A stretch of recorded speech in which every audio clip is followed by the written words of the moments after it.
Club Junta, building better Africa. Ndalandira ma cause ochuluka kwambiri kuchokera kwa inu Amalawi ambiri mwandifunsa mafunso. Funso la yamba limene mwandifunsa ambiri ndolena kuti wayambana chani ndi Minister of Justice, wayambana chani ndi Minister of Energy, wayambana chani ndi Minister of Transport. Yankho ndakuwuzani kunena kuti ine sindimayambana ndi aulamuliro, sindimayambana ndi amene ali pampando. Ndimalemekeza aulamuliro shall mean president, minister, MP, mfumu, kansala, abusa, anthu amenewa ndi aulamuliro, ndipo ine sindimayambana nawo. Koma ndikufuna ndikupatseni zinthu izi.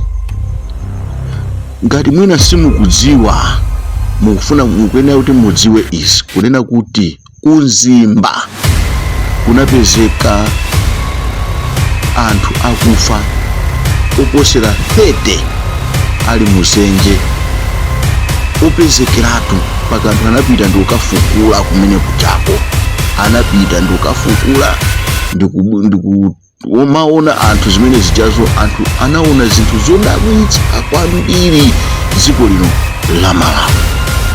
Koma do you know many judgment inabwerera pa milandu ya anthu oganiziridwa amene ajawo, mene inabwerera ku Mzuzu High Court, mene inabwerera akuti palibe umboni, ndipo anthu amene onse amene anatengedwa pa milandu imene ija ananena kuti ndi osalakwa.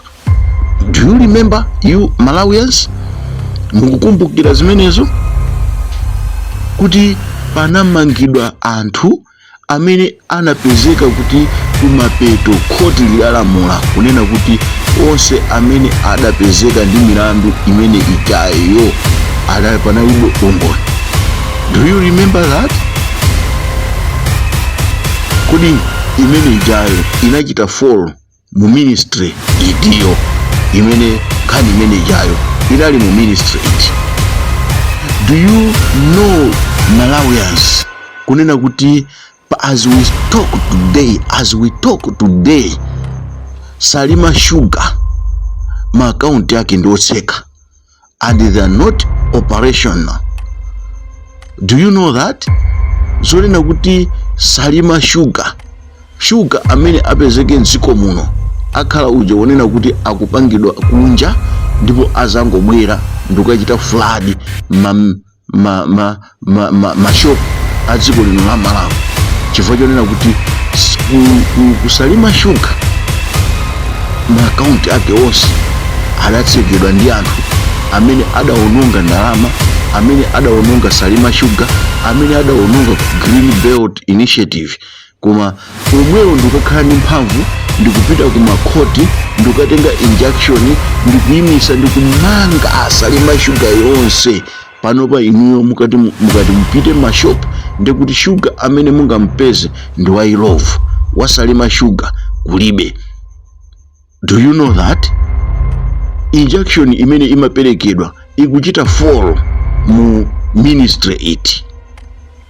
As we are talking today, adimaki imene ili cheda chokhacho chimene chimaperekera chakudya chokwanira komanso chakudya chochipa mu Amalawi lirolo kukapezeka zichazonena kuti ma former employees ake amene anachosedwa ntchito ndikapita ku khoti ndikasumira adimaki ndikanena kuti atseke adimaki ndikuigwira adimaki ijayo kuti imene ijayo adimaki ijayo mose ma headquarters mose ndikuigwira imene ijayo kunena kuti ngati simungapereke drama izi basi musachite so operation.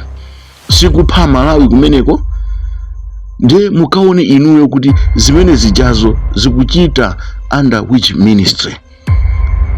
So Amalawi tikamabwera ndikunena kuti a Minister of Justice sindikwachitira nsanje, koma ngati ena ifeyo tinaomverako milandu imene Norman Chisale amayimbidwa yokhuzana ndi kuti ananyoza minister, anaopseza maminista pa TV ya Zodiac.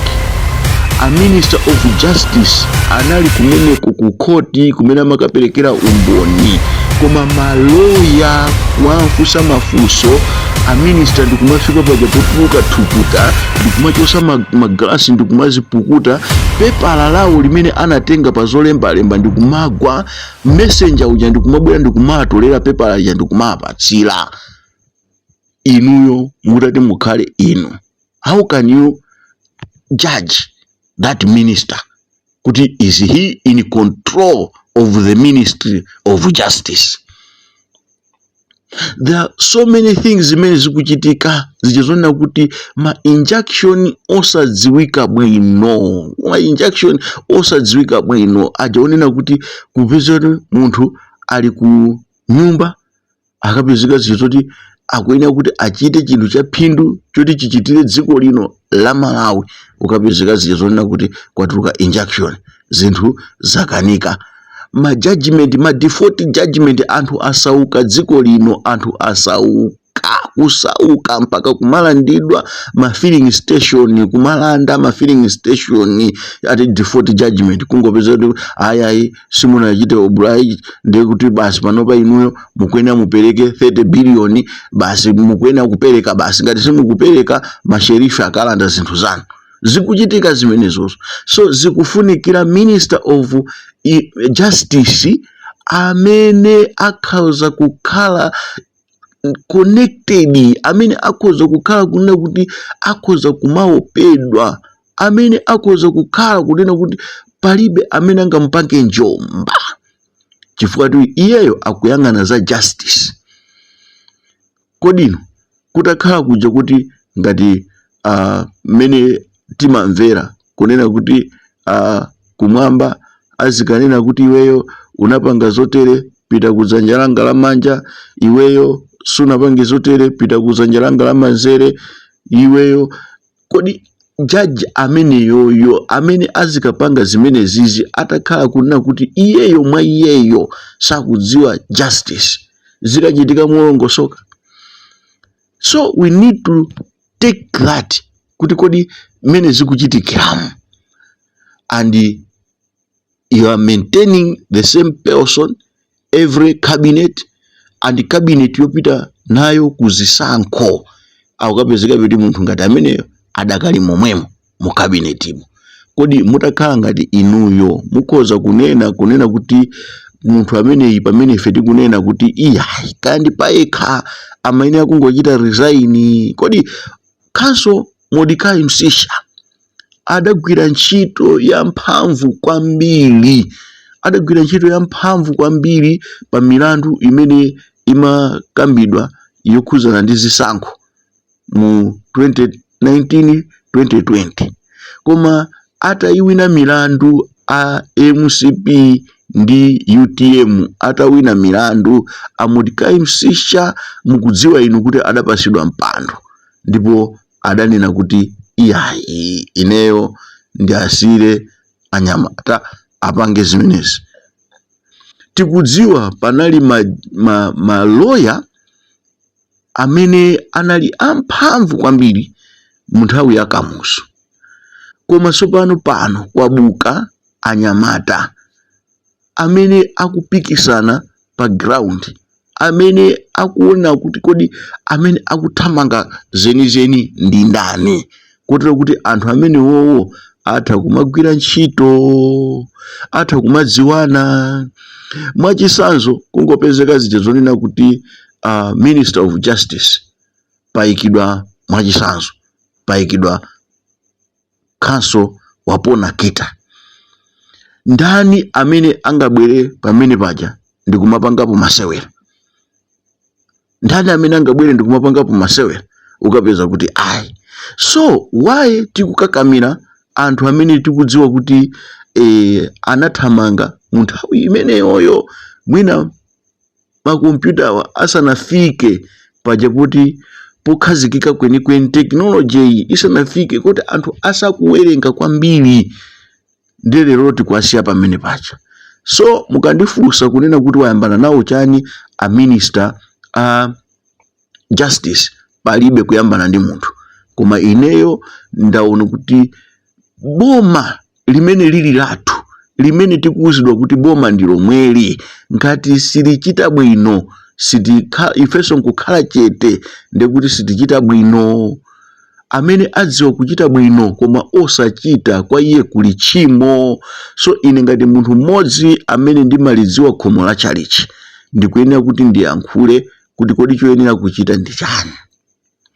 Ena anena kuti iwe kodi a minister of energy iweyo wayambana nawo chani, kapena iweyo IMCP wayambana nawo chani, mpaka wina wafika paja polemba malata watuluka muchipani cha MCP ndipo waing'alula MCP ndi mabwana ake onse amene anali mabwana ake mu January. Ndiye ine kumadabwa kuti kodi nkhani ngati ndiyoti yodana ndi munthu ndithu koma ndafuna kunena ichi, kunena kuti ku Ministry of Energy kuli chizolowezi choyipa kwambiri.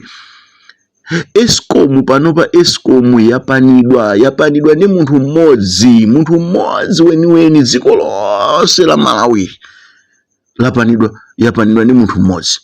Water board kwapanidwa ndi munthu mmodzi. Munthuyo ndi amene amalandira mabizinesi ama billion and billion. Nde maministawo amapita kwa munthuyo ndi ukatengako ndalama ndi kumadya. Ndi kuti china chilichonse chokhuzana ndi ku Eskom ndi kuti amachita supply ndi iyeyo. As a result, ndalama zija zikulowa thumba la munthu mmodzi mu dziko lino la Malawi. Pamene kumbuyoko maminista amene analipo kumbuyoko amapezeka zija zonena kuti amapereka business ija kwa makampani ochuluka, ndi kuti 1 billion kandi 2 billion kandi 3 billion kandi 4 billion imagawidwa momwaza motero kuti anthu amakumana mu ndege. Where are you going? Ndikupita ku China. Ine contract andipasa aku Eskom andipasa contract. Ndi contract ndikachita supply zakuti ineso andipasa ndikachita supply zakuti. Ineso andipatsa ndikachita supply zakuti.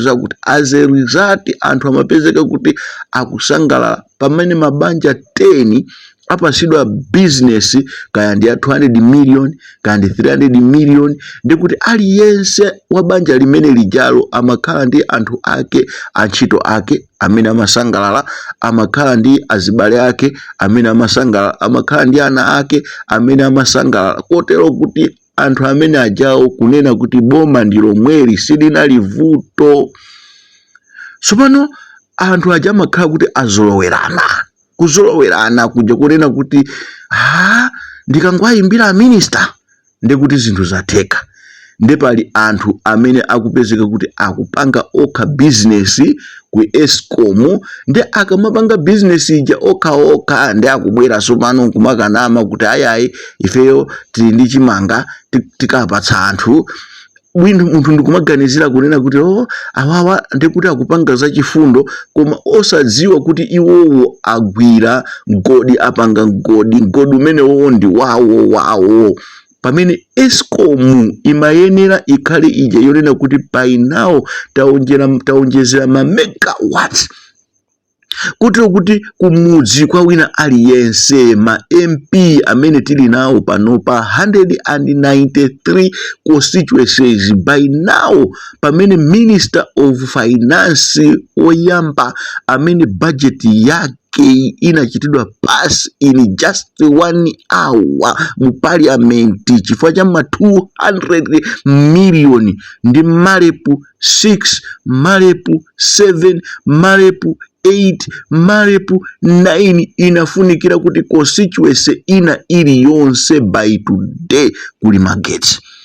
Go to Mozambique, you find out kuti nyumba za udzu mmapezeka kuti muli magetsi. Why are we not having magesi kumamizi yathu? Why are we not expanding matauni athu? Chifukwa chani kufikira lerolo anthu akupezekabe kuti akukanganirana kuti koma akhale muzuzu, ayi koma akhale muchiwavi, ayi koma akhale mu Ndilande, ayi koma akhale mu Lilongwe, ayi koma akhale mu 43. Bwanji sakupezeka anthu kupezeka kuti uku kuli area 47, kwinaku akuti kuntandire koma kulibe magesi, winaku akuti kwansiriza koma kulibe magesi, koma ali mtauni momwemo. Why are we not expanding our towns? Chifukwa chonena kuti ndalama zikulowa matumba mwa anthu amodzimodzi. So tikamanena kuti a minister of energy paokha analira, tonse pa Malawi tinamva kuti akulira kuti zinthu sizili bwino, akukakamirabe kukhala pamene pajapo. Chimene amafunikira iwowo ndi kuchita resign. Kuchita resign sikuti munthu umakhala kuti wapusa, ayi koma umakhala kuti iweyo ukuchita pave way kotero kuti anthu amene anazolowera kuti timachita motere akakumana ndi munthu wina amakhala kuti amalephera ndipo munthu amakonza. Kotero kuti panopa ngakhale board imene yasankhidwa ku Eskom ngati sisamala bwino iyitanidwa ikajeseredwa kotero kuti akapasidwa kuti tapitani kwakuti inu mufuna chani, nyumba ndikumangirani, inu mukufuna chani, jeni mipando nyumba ndikugulirani, pitani ku China mukasankhe mpando wina uliwonse, inu mukufuna chani. Inu pali ma board members amene adalemera ndi munthu yemweyo mu nthawi ya DPP mpaka pano akupezeka zija zoti munthu ndilemweyo.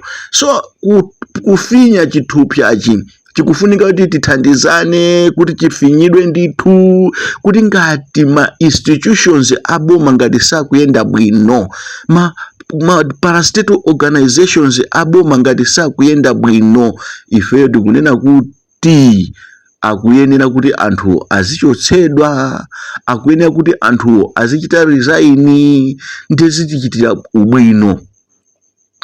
Akuti yayi iweyo ndekuti wayambana ndi a minister a transport ihayi ndekuti ngati iwowo zawabaya akuyenera kuti asinthe machitidwe, zinthu zisinthike. Ife tikufuna zija zonena kuti minister amene sikuti azingokhala mu office koma amene azibweretsa ma results pa ground. Munthu amene akhoza ku Ministry of Transport kunali anthu kumene kuja ngati achina Sidik Mia amene amati akati Minister of Transport kumaona kuti kumakapeza ma investors kunja ndi kumapeza ndalama zimene zija ndi kumapanga zitukuko za misewu muziko. Panopa tikutha kuona ifeyo Minister of Finance amene akuthamanga ayi kwapezeka ndalama so much, kwapezeka ndalama so much, kwapezeka ndalama so much. Ndiye ife tikunena kuti ndalama zija zikamathandizira ma ministry zizioneka zinthu zija. Instead choncho zinthu zija zikamaoneka ndi zija zonena kuti president akamayankhula amayankhula monyadira, akamayenda amayenda monyadira, kotero kuti anthu samafunsa kunena kuti kodi president wapanga chani, chifukwa anthu zinthu zija amakhala kuziona. Manyumba onse amene akhala akumangidwa ngati akupolisi, anthu akhala kumaona ngati kuti palibe chimene chikuchitika. Iyayi zimene zijazo zimafunikira kuti zizifotokozeredwa ku mtundu wa Malawi. Chifukwa chake tikunena kuti a minister a information mwaheda matumba mokwanira a fertilizer anifi. Lero ndi nthawi isopano yonena kuti mubwere muchite breakdown mwafotokozere a Malawi East Bridge yabweresa matumba angati a fertilizer mu dziko lino la Malawi, kotero kuti yathandizira bwanji dziko lino la Malawi kuti fertilizer apezeke pa ground. Nanga zimene anthu amachita ndiziti zimene zozoka ndi ku treasury kumavuta pati kapena kukuvuta pati kuti apitirize a East Bridge kupangabe business ndi dziko lino la Malawi pogwiritsa ntchito ndalama yathu yakwacha imene ilipo. Ndi zimene zikulephereka kuti ngakhale a East Bridge yo apasidwe business ya mafuta chifukwa chonena kuti a minister of energy alikale ndi anthu awo amene amawaziwa kuti koma awa ndi amene amachita ndi kukakamira koma awa so akukakamira chinthu like kumaluma fupa kuti akhoza kuliswa akulephera kuliswa. Ndi lero mukaona kuti ngakhale museu muje ma filling station malaini ayamba kubwerera. So sitikuyenera kuti tikhale ndi chizolowezi chonena kuti ayi koma dziko lino mafuta akusowa ayi chifukwa forex kulibe iyayi. Tikuyenera kuti tipeze solution to the problem. Chifukwa chake ife tikupempha a minister of finance kuti takumanani ndi amabanki. Kodi inu ngati pa black market pakupezeka kuti black market akugulisa dola ija 4000 kwacha, ku banki dola yomweyo ikugulisidwa kanje pa 2000 kwacha, kumene anthu angapite ndi ukagulisa dola yawo ndikuti? Kodi inuyo simungakambirani a reserve bank ndani ndi ukambirana kunena kuti dola itenti igule pa 2500, dola yonse ichoke pa black market ipite ku mabanki, amabanki aigule kena kuti zigulisa pamwina kandi pa 2800, ndi wina aliyense wa pa black market asapezeke akugula dola pa 3000 kapena kugulisa pa 4000.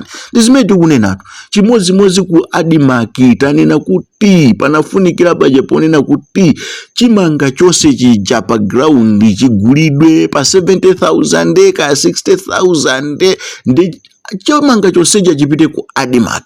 Ma injection onse aja achosedwe ndalama zipezeke mwalipire ma employers aja. Adimark imasulidwe izigulitsa chimanga chija pa mtengo wa 35,000 ndipo pasapezeke wina aliyense ogulisaso chimanga pa 35,000, pasapezeke wina aliyense ogulisaso. Club Junta, building better Africa.